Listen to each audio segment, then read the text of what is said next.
Alhamdulillah, innal hamdalillah nahmaduhu wa nasta'inuhu wa nastaghfiruh wa na'udzu billahi min shururi anfusina wa sayyiati a'malina may yahdihillahu fala mudilla lahu wa may yudlilhu fala hadiya lahu. Ashhadu an la ilaha illallah wahdahu la syarika lahu wa ashhadu anna Muhammadan 'abduhu wa rasuluhu la nabiyya ba'dah.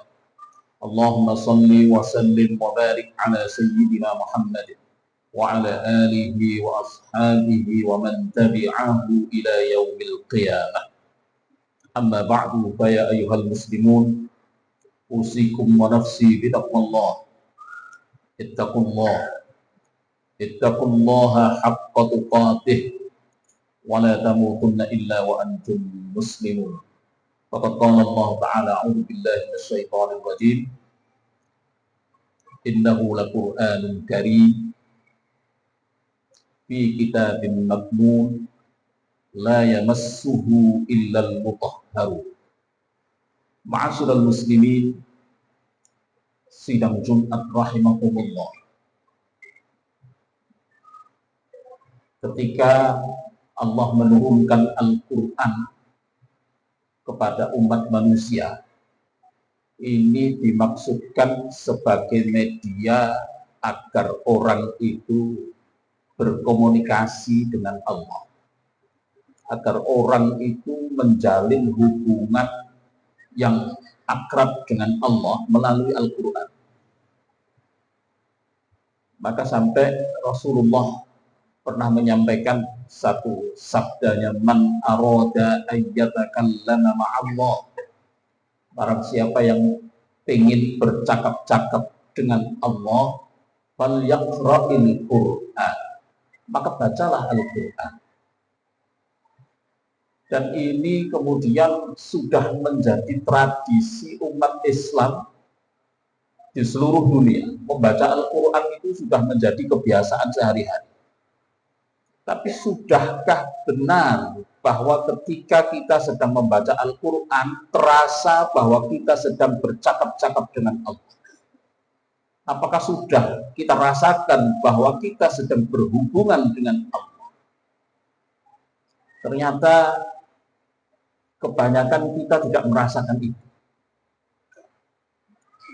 Barangkali karena kita tidak mengerti apa yang kita baca, sehingga apa yang kita baca itu kita nggak tahu apa yang dimaksudkan oleh Allah. Ternyata tidak sekedar itu.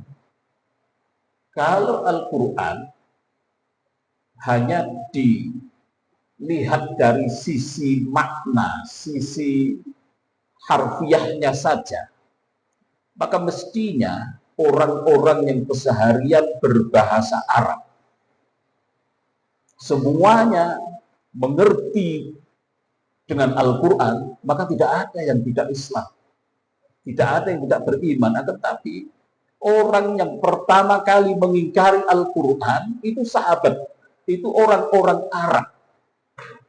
Abu Jahal, Abu Lahab, itu orang-orang dekat Nabi, masih keluarga Nabi. Dan dia paham ketika Al-Quran dibaca oleh Nabi, dia paham. Tapi dia mengingkari itu. Maka letak kita bisa berhubungan dengan Al-Quran itu ternyata tidak didasarkan kepada kita ngerti atau enggak ngerti.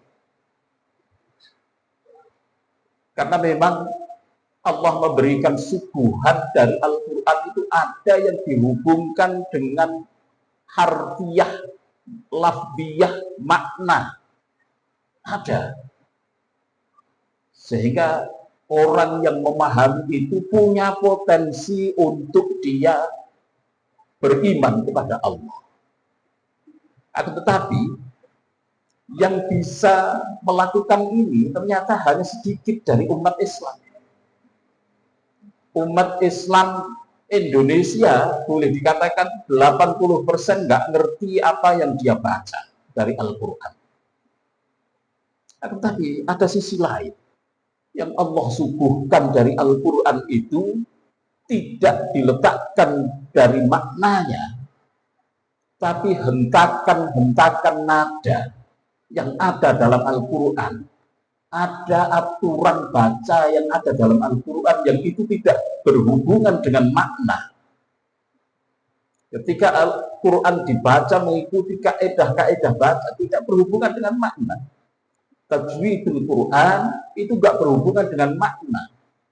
Orang membaca Al-Quran tanpa memperhatikan tajwid, maknanya tidak berubah. Orang-orang Arab itu kalau berbicara satu sama lain tanpa menggunakan tajwid, bisa saling mengerti.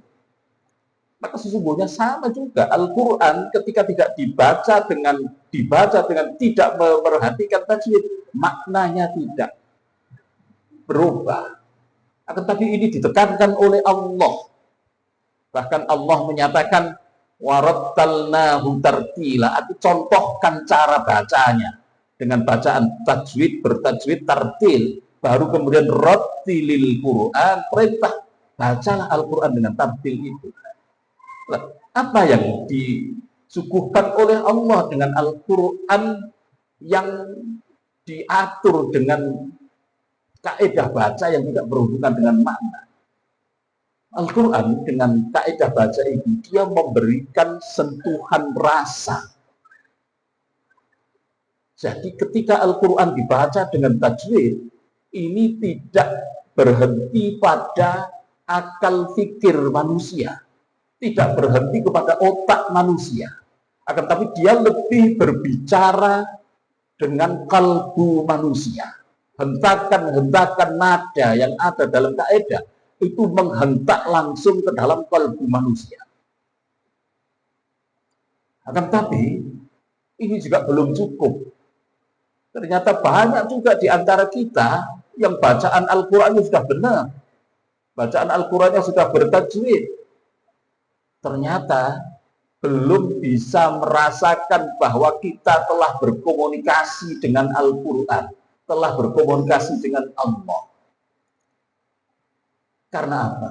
Ternyata Allah menyatakan ada hal lain yang perlu diperhatikan. Innahu laqur'anun karim. Ini Al-Quran, kitab yang mulia, fi kitabin maknun, yang tersimpan. Walaupun kita baca, tapi hakikatnya dia masih tersimpan.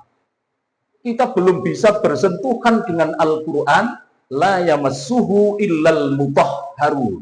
Kita tidak akan bersentuhan dengan Al-Quran meskipun kita baca setiap hari, setiap waktu. Itu hakikatnya kita belum bersentuhan dengan Al-Quran yang kita baca, kecuali kita dalam keadaan suci. Illal mutahharun. Ini yang kemudian para ulama banyak memperdebatkan al-mutahharun. Kalau dari sudut fikih kemudian hanya dibatasi suci dari hadas besar, suci dari hadas kecil, hanya berhenti di situ. Padahal al-mutahharun lebih dari itu. Yang diinginkan oleh Allah al-mutahharun adalah menyiapkan hati kita dengan hati yang bersih. Kenapa? Hati yang bersih inilah yang kemudian akan bersentuhan, berkomunikasi langsung dengan kalimat-kalimat thayyibah, lafaz-lafaz Al-Quran yang akan bersentuhan langsung dengan hati yang bersih. Akan tapi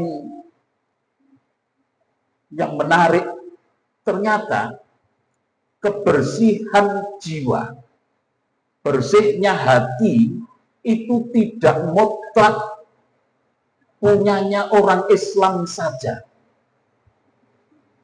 Orang-orang non-Muslim banyak juga yang hatinya bersih.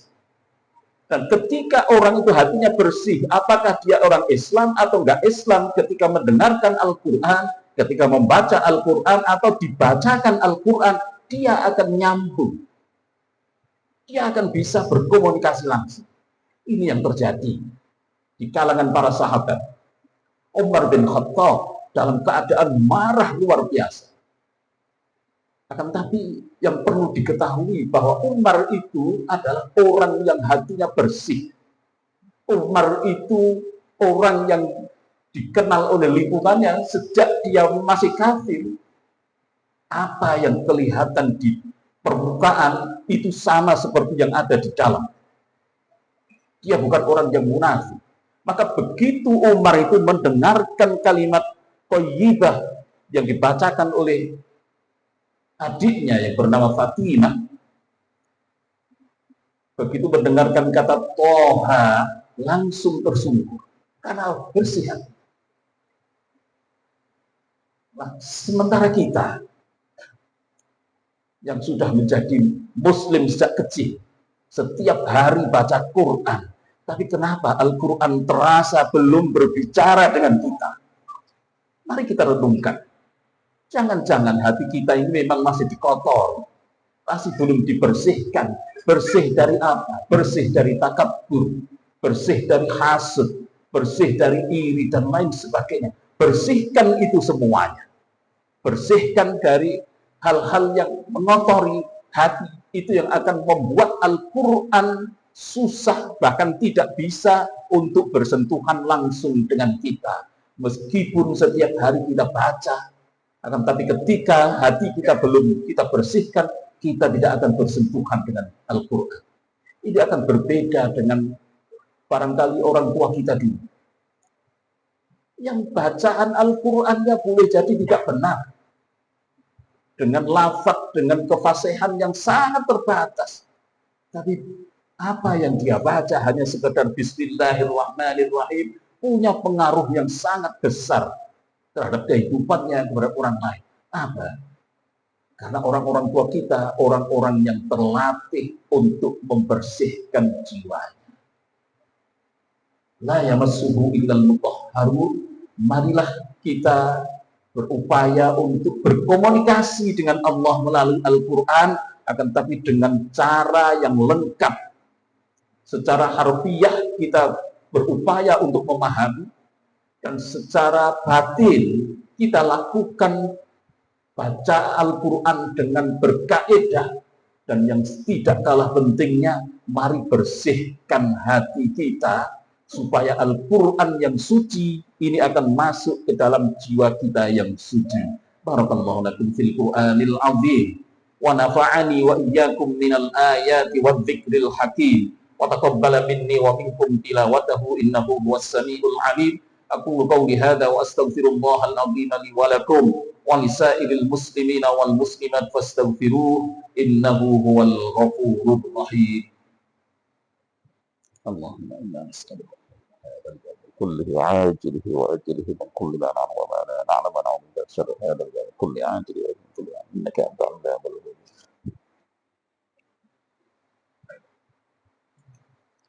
الحمد لله رب العالمين والعاقبة للمتقين ولا عدوان إلا على الظالمين.